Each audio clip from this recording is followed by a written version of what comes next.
I no need to tell you about the fire evacuation thing which is on the screen behind me. I'm sure you've all switched your phones off and you've all pressed your cards into your slots properly. So we move on to the main items of business. The first item is the minutes. The minutes of the meeting which took place on the 8th of March 2017 have been laid on the table for the last 30 minutes. Are you content that I sign these as a correct record of that meeting? Thank you very much. Apologies for absence. Have we any apologies, Amy? Thank you, Chairman. Apologies from Councillor Seaborn. Thank you. Have any members declared an interest? None before the meeting, Chairman. Jolly good. Do members have any other non-pecuniary or disclosable pecuniary interest to declare? Jolly good.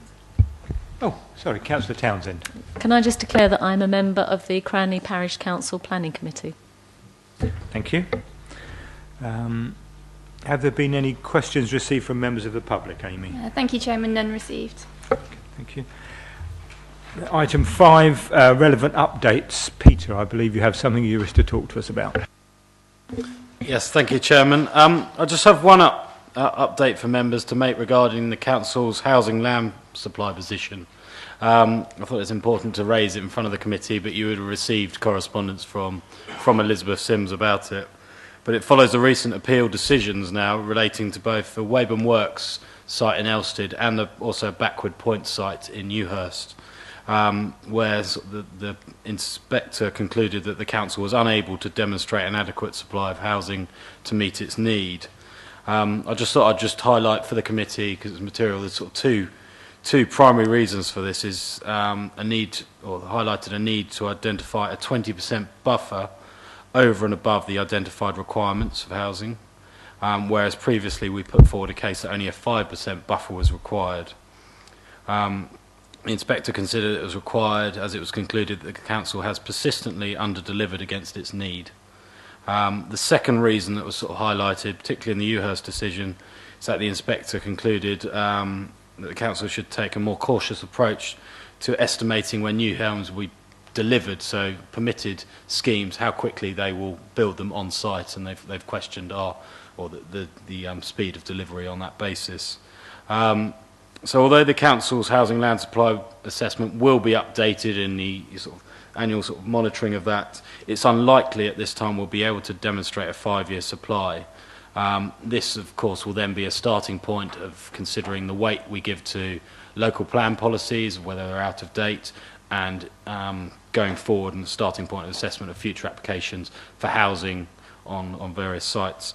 It's very much a sort of factual update, but I'm happy to take any specific questions on it or take it forward from there. Thank you, Chairman.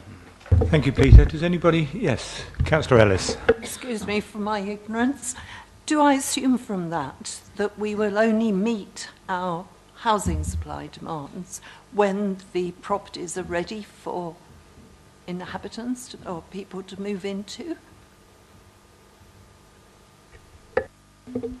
Thank you, Chairman. Yes, it's sort of twofold. So yeah, once the buildings have been constructed and they're capable of occupation, and also it's a difficult position, but to meet the need, more houses are required, more planning permissions are required to deliver to meet that need on that basis. Thank you, Chairman.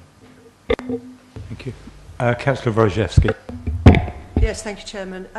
Peter, can you just tell us what the current figure is and what we need to make up that deficit? Thank you, Chairman. Sorry, I didn't turn this off. We haven't done that calculation, so it will be updated in April. What the inspector said on the Waverley Works decision is our supply is somewhere between 4.08 years and about 4.6 years supply. So they gave a range.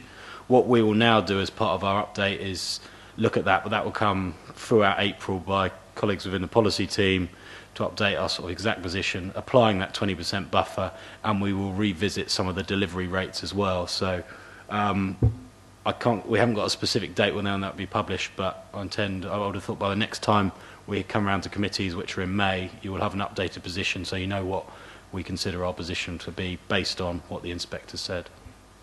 Thank you, Chairman. Right, thank you, Peter. Item 6, should it be necessary to have a site inspection on the application we're considering this evening, this will be held on Monday the 15th of May at a time to be agreed. Now to move on to the application, item B1, erection of a detached dwelling, garage and detached ancillary shed stroke store and associated works as amended by plans received on the 23rd of March 2017 at land at 1 Bookhurst Hill, Bookhurst Road, Cranley, GU6 7DP. Joe, would you like to introduce the application to the committee, please? Thank you, Chairman. This application relates to the provision of a new detached dwelling, or two-storey dwelling, with rooms in the roof, detached two-bay garage and a timber shed proposed on the land to the west of 1 Bookhurst Hill. This is the main Bookhurst road through from Cranley to Ewhurst. The new Swallow Tiles roundabout is up here, and this is the current existing house, 1 Bookhurst Hill, and it's on this land here to the side.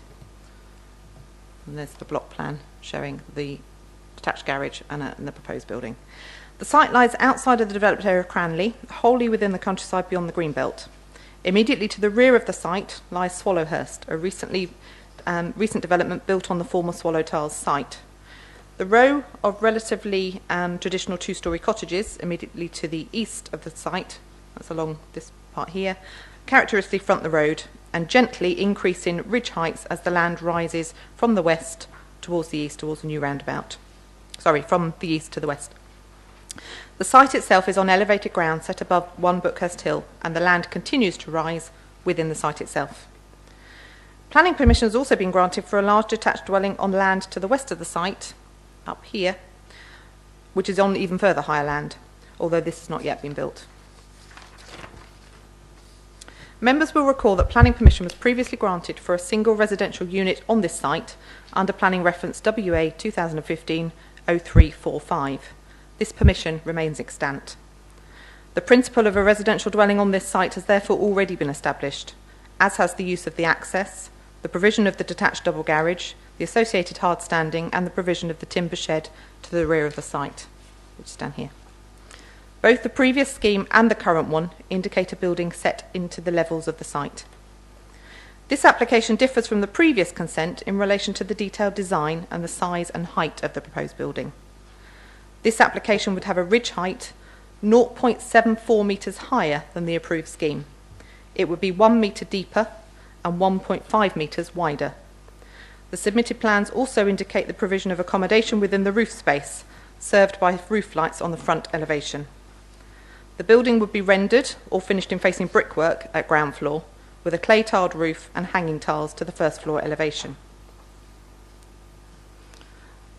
These are the proposed plans, and you'll see that downstairs is an open plan living area, little home office and utility. Upstairs is 4 bedrooms and 2 bathrooms, and you'll see that they've actually shown storage within the roof, but there is a proper staircase up to that accommodation. So I think in all reality, I think you include that as accommodation. That's the elevations of the proposal. So that's the front elevation and the rear. There's solar panels on the rear elevation, and there's a small sort of bay projection, which is this bit on the front, which you can see on the sides. This is the proposed garage, which is essentially exactly the same as the previous proposal, timber with a clay tile roof, and this is the workshop stroke bike store to the rear of the property. That's an indication of the sections. So you can see that the blue line is actually the current lie of the land, and again that blue line there, so you can see that the property is actually set into the levels of the site. As indicated previously by Peter, the council cannot currently demonstrate a 5-year housing supply, so the proposed house would go in some very small way towards contributing to the housing needs of the borough. But having regard to the previous permission, the main issue for members is in relation to the detailed design and the visual impact of the proposed building on the wider character of the area. If I can now take you through some more slides, I've actually provided the existing or the proposed floor plans for this property and what was previously permitted, and I've also done the same for elevations and site plans, so you can compare the two.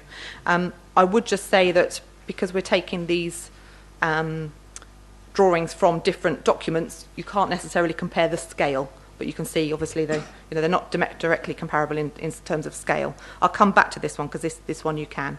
So this is the comparison of the site plan. So this is the proposed dwelling and its garage, and you can see very similar siting. Exactly the same access, exactly the same shed. Everything is all in the same line. So you'll see the housing. It's all in a similar position. That's a comparison of the two front elevations. As I say, you can't compare the building scale one-on-one, but you can see the detail that, compare one with the other. And that's the floor plan. So previously, again, it had very similar open plan living downstairs. It had 4 bedrooms upstairs, but obviously it didn't have the rooms in the roof. If I go back to that street scene, that is that's taken from exactly the same thing. So you can see the two, and compare the two. This is the proposed building here. So this is the one that we're looking at now. This is the approved scheme. And you'll see in relation to the house, as I say, that's the house on the other side that hasn't yet been built but has got permission. And obviously this is 1 Bookhurst Hill.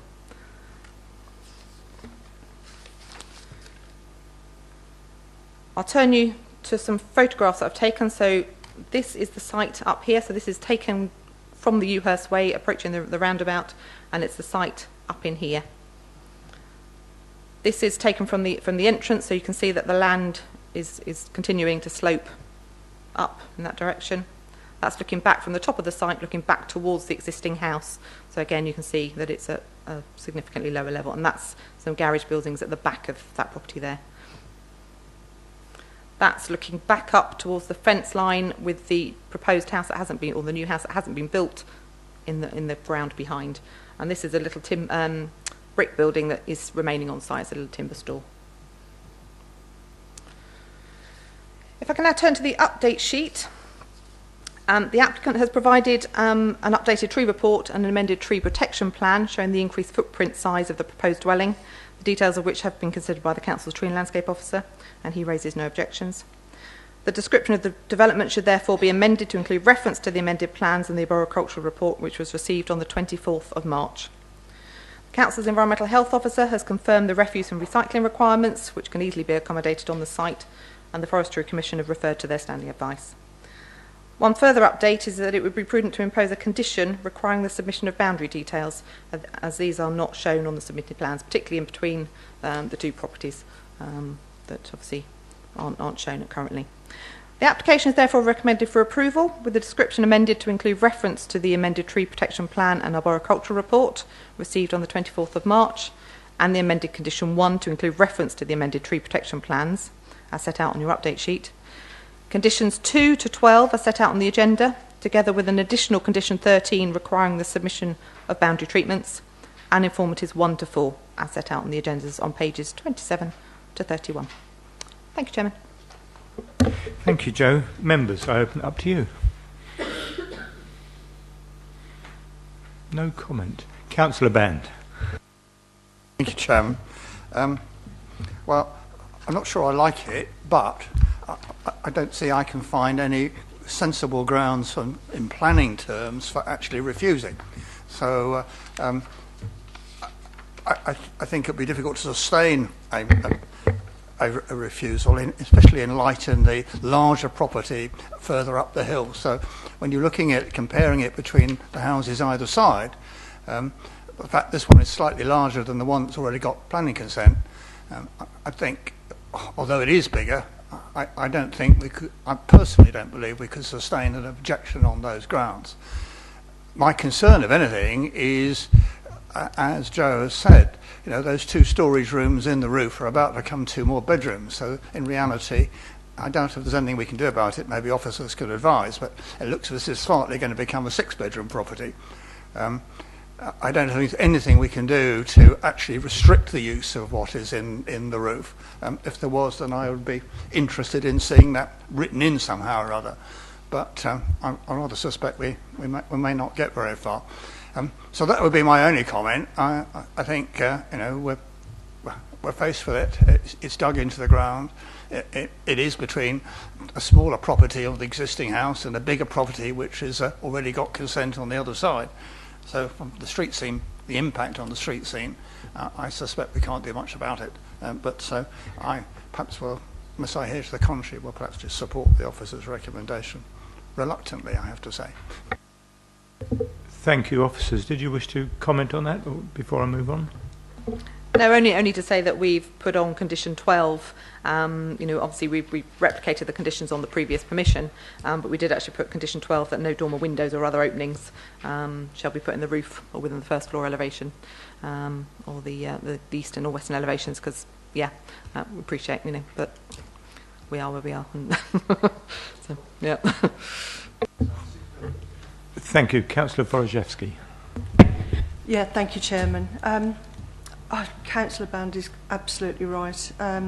It's very difficult because the principle of development has been established from the extant permission that currently exists on the site, so it's very difficult. But this does seem, it is a 6-bedroom property, whichever way we look at it. Argue it as much as you want, but that's actually what it is. And in my mind, then it becomes overdevelopment of the site. And in actual fact, I don't actually think it looks very nice. I think the previous application was far more in keeping and looked more attractive and in keeping with the street scene as well. So I have great difficulty with this. I mean, I feel as though I've got my hands tied because we're between a rock and a hard place, because there are no grounds for objecting to it other than I don't like it, but that's not a material planning consideration. But I would welcome what my fellow councillor said, because this does seem, well, it is overdevelopment of that site, but I do look forward to what my other fellow colleagues have to say. Thank you, Chairman. Thank you. Councillor Townsend. Thank you, Chairman. I just wondered if I could ask the officers, on page 14 of the report, it mentions about an update from Thames Water and some other updates there. We've got the environmental health one, but are there any other updates at all?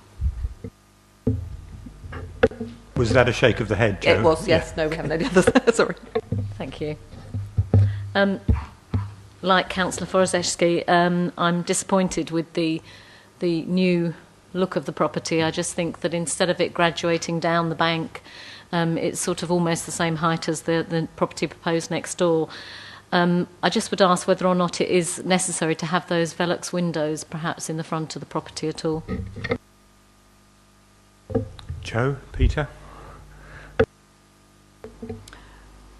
The application obviously is before us as it stands. They have chosen to put Veluxes in the front elevation rather than the rear. I think probably partly because they're putting solar panels on the rear, and obviously that's the southern side. So the solar panels wouldn't work on this side, and actually I don't think we want solar panels on the front elevation anyway. Yeah, I mean, I think it is, I think I would share members' views that the previous one does appear more in keeping, more in character. But ultimately, we tried to refuse the scheme here on design and scale grounds, and we weren't successful. So I think, we have to look. Yes, it provides the accommodation. I think that's why I made it very clear in the report that it has a staircase going up to this floor. So although it is storage, it's accessed by a staircase. But ultimately, it's the bulk and form that would be there anyway. So yeah, but yeah, I mean, I understand where members are coming from, but I think this is obviously what's before us, and I don't know how you would put a window elsewhere, really. Thank you, Jo. Any further comments from the members? Sorry, Councillor Jeanette Stennett.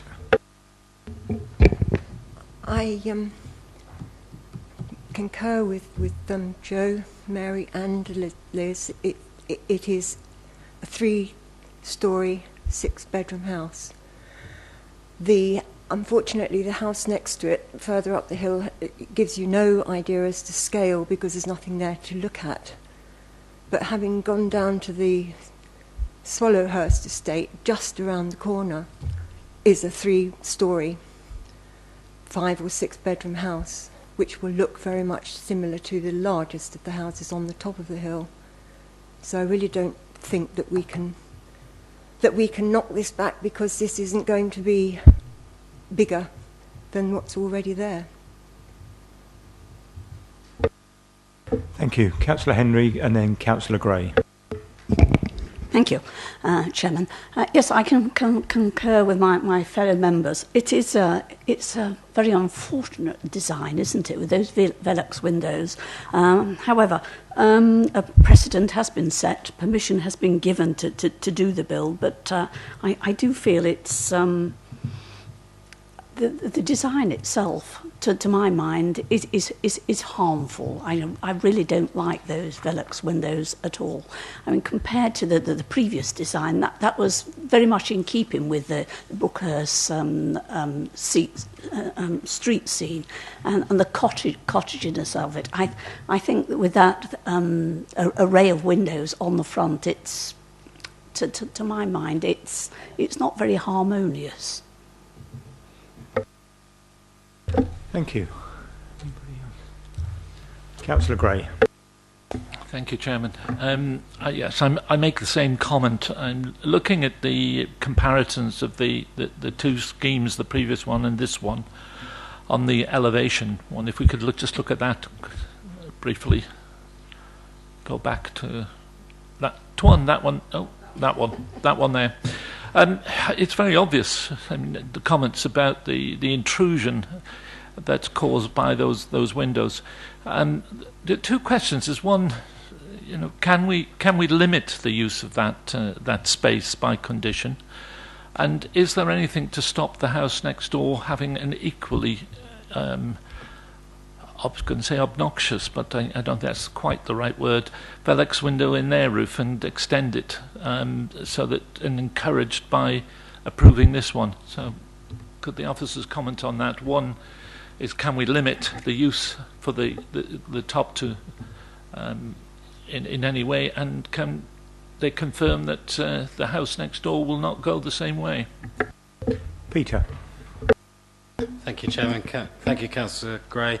In terms of limiting the use, that would be a very difficult condition to apply and then monitor. There's no way we could monitor whether that's been used in and out of residential sort of habitable accommodation or bedroom space. What I would add is the permitted scheme, once constructed, under permitted development, they would be able to convert their loft and put roof lights in any case without the need for planning permission. So you'd end up with the same result under the permitted development allowances under the general permitted development order. Although Joe's maybe picking up on a point. So the side elevations, they wouldn't be able to put windows in, but they would be able to put the roof lights in the front elevation. So effectively, you would get the same result. And and the house next door,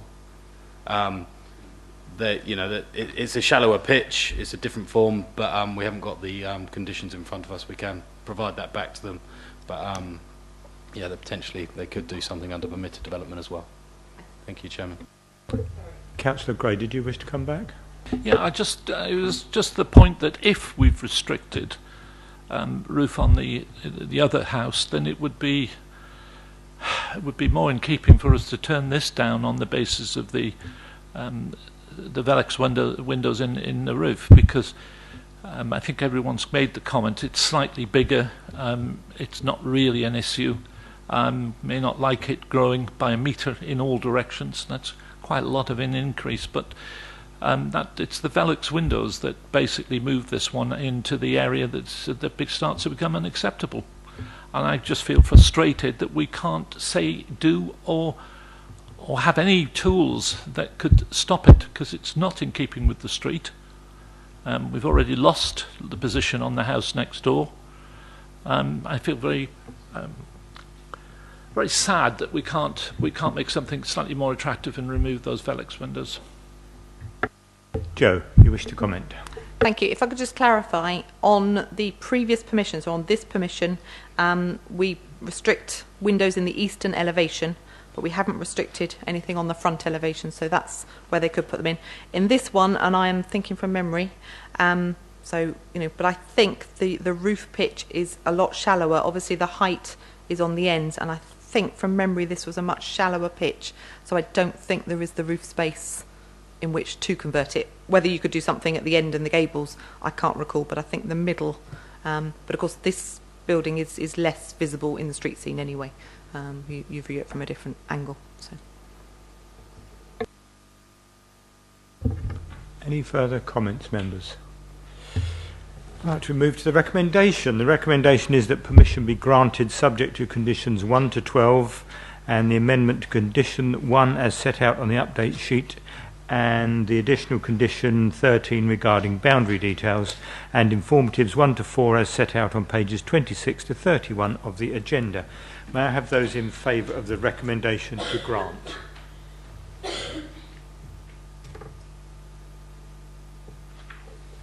That's 10, Chairman. And those against? 2, Chairman. Right. Thank you, members. The recommendation to grant is agreed. There are no items to consider in exempt section, so that concludes the meeting for this evening. Thank you very much, members.